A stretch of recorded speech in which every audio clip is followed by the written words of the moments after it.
G'day guys, it's Jase here, and it's time for another episode of Ask Jase. Now, on the Just Ask Jase episodes, you send in a question, and I give you an answer, hopefully. And hopefully it's the answer that you want. So, Jono.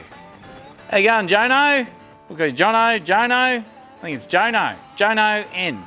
And if I've got that wrong, send in another question and say, hey, Jase, you got it wrong. And I'll answer that. All right, so this is what Jono says. Hey, Jase. On both All for Adventure and Unleashed episodes, I have noticed you have a couple of different size flat nose and V-hull tinnies. Was just wondering what length tinny you reckon is the best, all-rounder, meaning it can comfortably tackle any river fishing, but also be able to use around the ocean shore when the conditions suit, and is easy enough to take almost anywhere.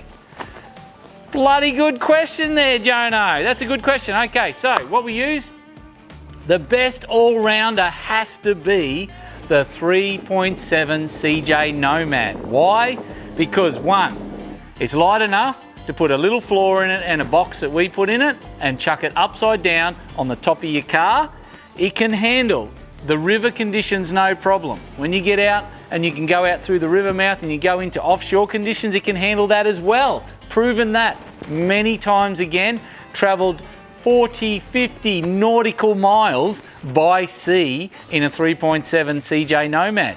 Now, a little 20 Honda 4-stroke goes on the back with a stainless steel prop. Remember the stainless prop? Get rid of the 4-blade aluminium, it's a heap.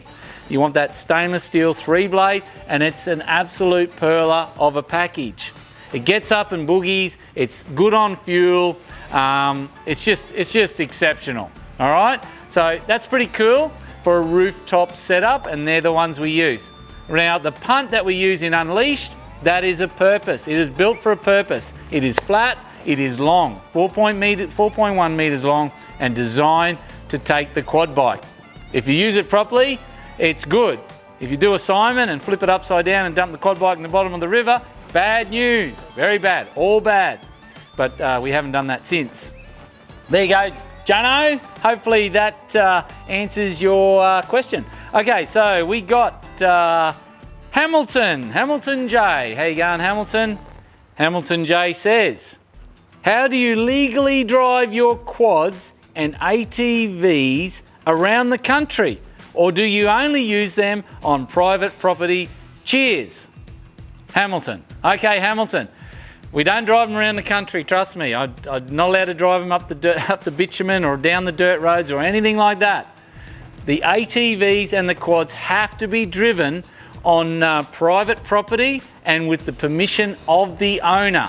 I think only in Tasmania at the moment can you get a recreational license for ATVs or side-by-sides and drive them in certain locations in Tasmania. Ask the authorities on that one. I don't know exactly, but the rest of Australia, you need the permission from the property owner to ride unregistered, remember they're unregistered ATV and side-by-side on private property. You cannot even think about taking them to national parks and places like that, okay? Don't even think about it. Indigenous land, okay? You need the permission of the traditional owner to access the land, one, and two, to ride your quad bikes and ATVs on their land, and that's what we do. It's all about getting the permission. Hopefully that helps. Hamilton. Okay, what do we got here? We've got Clint. How you going, Clint? Clint H.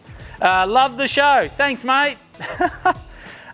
Do you guys have a workout routine when you are on the road? Clint, yes. Well, that's a good question, actually. Simon likes to do a bit of workout, and I used to, but I don't have a lot of time. Simon, he's got plenty of time. He's pretty cool. So yeah, he does a few push-ups and stuff like that. Me, on the other hand, what I do is I just like to go hard and, you know, load stuff and move stuff and do that sort of stuff and keep fit. When there's a time to walk up the hill, I probably run up the hill. When there's a time to go back and get the anchor, I run across the beach and grab the anchor. That's what I do. That's my little workout. When, you know, you're getting out there and you're out in the great outdoors and you're eating healthy and, you know, you're drinking truckloads of water and not truckloads of beer, by the way. We usually leave the beer drinking to in the afternoon, like late in the afternoon, right beside the fire. That's it. Well, the rest of the time we're working. It's a job, remember? So there you go, Clint. Hopefully that helps you out.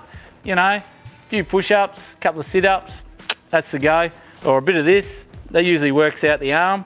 You get a fair bit of, arm workout doing that one. All right, Craig G. How you going, Craig G? How do you service your outboards with limited...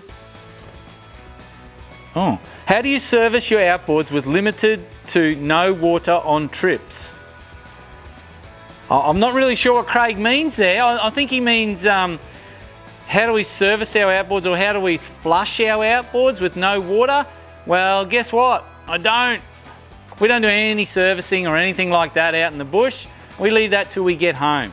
Okay, generally, if it runs over a little bit on the hours, I'm sure it'll be fine. We don't flush the outboards.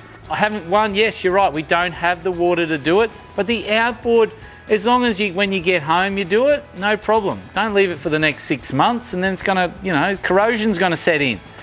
I do, before I put the little 20s into the back of the canopy, I do get a little bit of a wet rag with some fresh water and give it a wipe over it, but I only do that because all the salt and stuff tends to sort of leach down and go all over the outboard slide and make it rust. So, but the outboard, she's fine, mate. When you get her home, flush her out, give her a service, ready for the next trip. All right, thanks Craig G there. Anyway, guys, we're about to head off. Simon and I are just about to head off, and someone else coming along with us as well. But anyway, I won't give that away.